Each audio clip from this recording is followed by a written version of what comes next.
पाकिस्तान में महंगाई उरूज ते आहे। उन हवाले सां रतो देरो में मुख़्तलिफ़ जगहनि ते कमु कंदड़ मज़दूरनि सां ॻाल्हि ॿोल कंदासीं। उन्हनि जो गुज़र सफ़र कीअं थो थिए, उन्हनि जो छा चवणु आहे।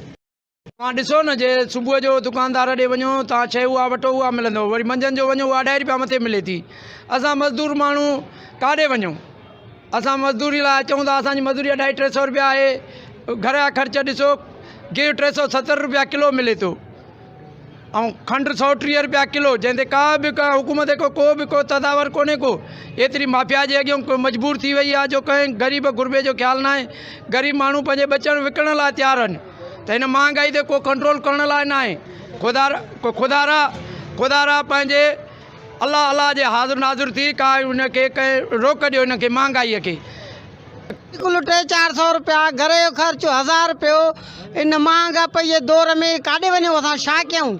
तव्हां पाण ॾिसण वारा आहियो, माण्हू ख़ुदकुशी करण ते मजबूर आहिनि, बचा खपाइण ते मजबूर आहिनि। हुका था ॾियनि त असांखां बचा वठो।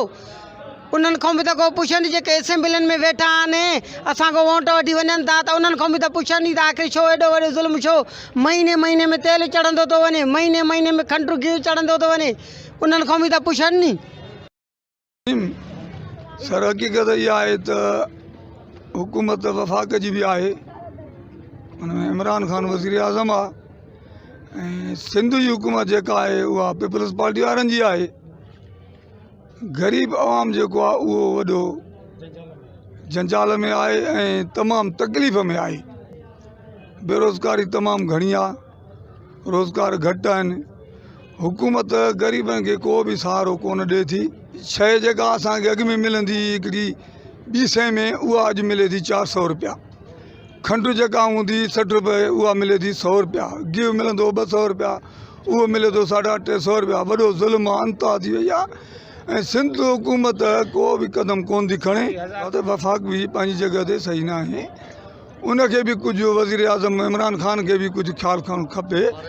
ग़रीब तबिको जेको आहे असां वटि घणो आहे, ऐं हक़ीक़त इहा आहे त जेके बि शयूं आहिनि टोटल महांगी थी विया आहिनि। पेट्रोल खे बाहि लॻी वई आहे, माण्हू सिर्फ़ु इन इंतज़ार में वेठा आहिनि त इहो असांजी कॾहिं अलाह साईं ॻाल्हि थो ॿुधे जेका सस्ता बि थिए ऐं असां सुख जो साहु खणूं। असांजी ॿियो न त सिंध गवर्नमेंट त सोचे न, हिते हर को अघ बि पंहिंजी मर्ज़ीअ जा आहिनि।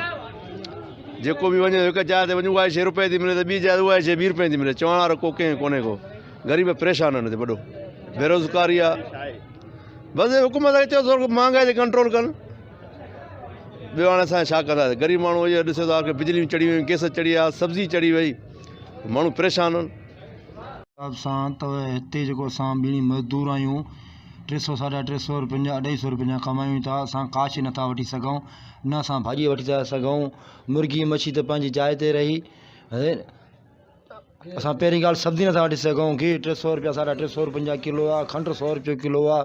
न पती वठी था सघूं, बचनि खे चांहि ढुक असां नथा पीआरे सघूं।